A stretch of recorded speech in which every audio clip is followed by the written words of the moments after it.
Alright, yeah, man, it's time to take that ride up I-75, man. You know what I'm saying? Okay. Time to go up there and get down with them AE boys, them road runners, man. Yeah, alright, man. Shit, Talk man. about it. Alright, what you think about, what was your mindset at going into that game, man?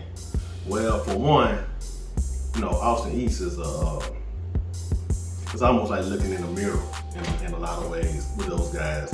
And so that's my senior year. So we had them been going back and forth up the highway with them, and it was never a cakewalk. Atmosphere, anything like the football or basketball.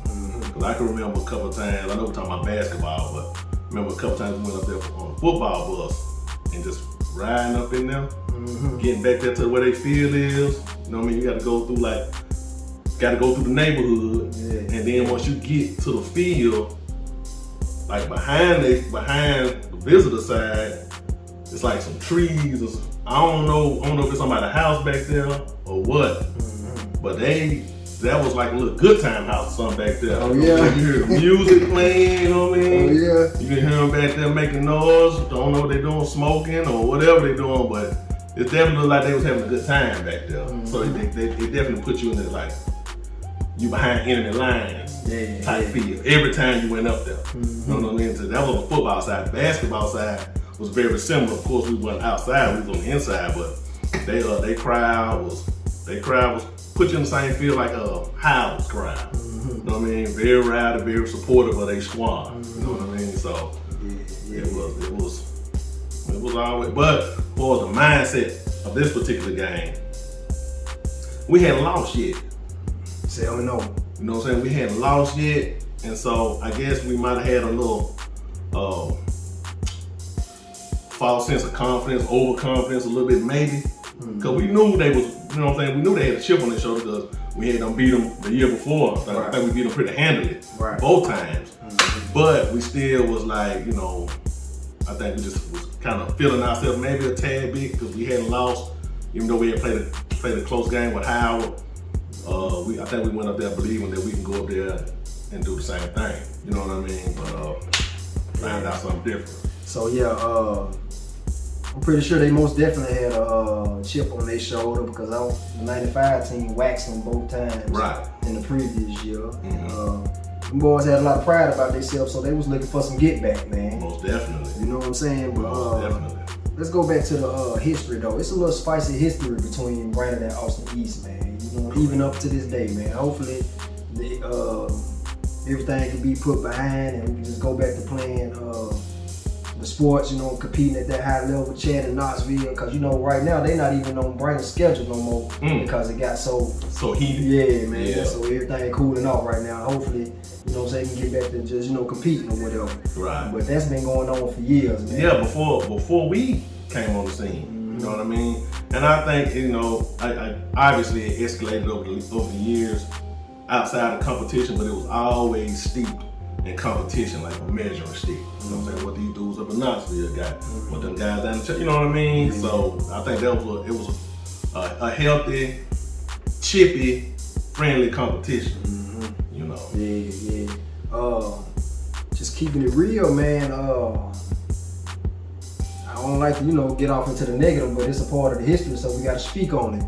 Okay, the earlier that year, I want to say Austin East played Brainerd down in check that year in football. Okay. Yeah, man, and you know they come with the bus or whatever, but a couple of cats from Knoxville came down in the car, and they ended up getting whooped out in the parking lot, man, at the football game. I remember that clearly, man. Wow. You know what I'm saying? So, man, you know, they probably rolled back up the highway with revenge on their mind and that. Like, you know what I'm saying? Very well. So that's just how it used to go with that AE brain thing, man. Very well could have. But well, that's neither here nor there. We ain't inside somebody's mind, but I don't know why you would come down behind enemy lines like that. You know what I mean? And not bring your respect with you. Right. You know what I'm saying? Exactly. Yeah, man, I want to say the guys who whooped them out, but I ain't gonna even say it because I seen it, you know what I'm saying? I ain't gonna even say their name, man, but yeah. So that's just, I was just speaking on a little spicy history between Brandon and AE, man. Gotcha. So, me, man, just keeping it all the way 100, man, with that spicy history in mind and the situation that occurred the previous year in mind, and what I'm speaking on is when we played AE up there last year, man, we had a situation where the game got stopped early because somebody got murdered in the gym, man. Literally. Got their brains blew out in the gym in the 95 season. So, me personally, this is my first ride up the AE. Yeah. I seen a dude get whooped out in the parking lot downhill. I know they got revenge on their man. Okay. Last year, somebody got murked in the gym. Man, I'm going up here like I'm finna go in the jungle. You know what I'm saying? Right. So just being all the way in 100, man, my man really went all the way on basketball going up there. I was going up there hoping that, you know what I'm saying, we got to get up out of here safe.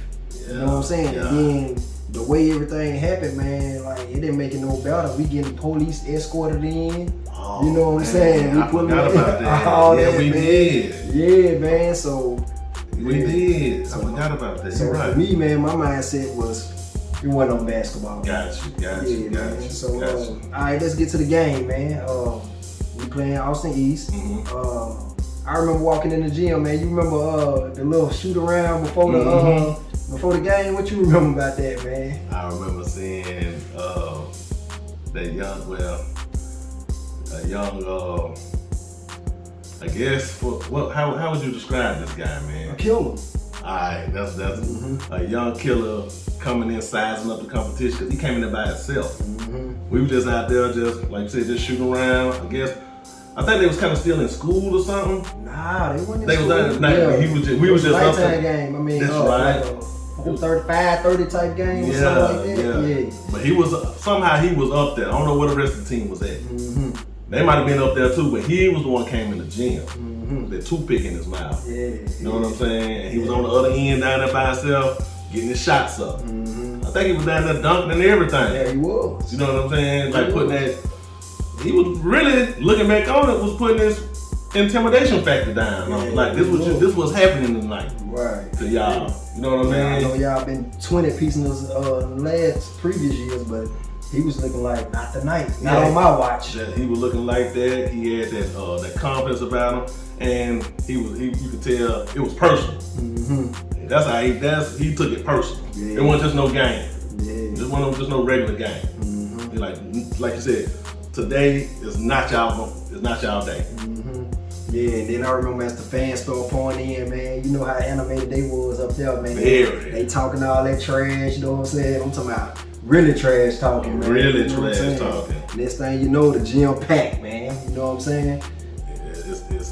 It's us against the world. I'm talking about it felt like we didn't have no fans up in there. It was just us. Yeah, for sure. You know what I mean? And you're right, man. That was a very intense atmosphere. Not intense from once the ball went up and we started playing. It wasn't the fear factor of like something gonna happen to you. Right. It wasn't that. Nah. But it was like it was very hostile environment. Man. Cause like you said, I remember just sometimes taking the ball out. You know what I mean? On the sideline right there, we had to be right in front of the crowd. And some of the stuff they were saying. You know what I mean? You can't even repeat it. You know what I'm saying? Right. And I'm just keep it 100, man. You know, I'm very in tune with the high school basketball scene today. And the crowds from back then are way different from what it was nowadays. You know what I'm saying? Most definitely. Man, I'm talking about for real, man. It was really hostile, man. I mean, these grown people. This ain't the children. These ain't children talking crazy to you. These is grown people. You smelling the beer on their breath and everything. So I remember that, and I also it felt like we was getting blowed out. But it actually ended up being a pretty competitive game. But just the way Drake, the guy we talking about, the way he was carrying it that day, and the way it's like all his shots were very big shots, like impact. Like if we got on a run or something, he was stopping our run. He was doing something to stop our run, whether he make the shot or do a nice pass or get somebody an and one. It was stuff like that happening all game long. It's like we could never get control. You know what I'm saying? He did a good job of keeping everything in control for them. And, shout out to Dre, man. I think he walked away from that game with a dub plus. And no matter what defender we threw on him, He was getting buckets. Just gave him business, man. He was pulling up deep, man. Yeah. I mean, he was really pulling up. Did he still have that toothpick in his mouth the whole game? Man, he played with the toothpick in his mouth. He out there willing and dealing with the toothpick in his mouth, bro. Yeah, man. So he was in the zone. Yeah, he really was, man. I gotta take my hat off to that brother, man. He gave us the business that day, man. Yeah, he did, man. Yeah, man. It was tough. And unfortunately, man, that was the first loss of the season, man. They ended up knocking us off 6-8, 6-4. That score does not indicate how close that game was, man. We scratched and clawed and got back in it for the score to look like that. Right. But they had total control of that game. They did, start man. to finish, man. Start to finish, yeah. Yeah, like I said, it felt like we was getting blowed out. I'm pretty sure they did have us down double digits. You know what I mean? A lot throughout that game. Yeah.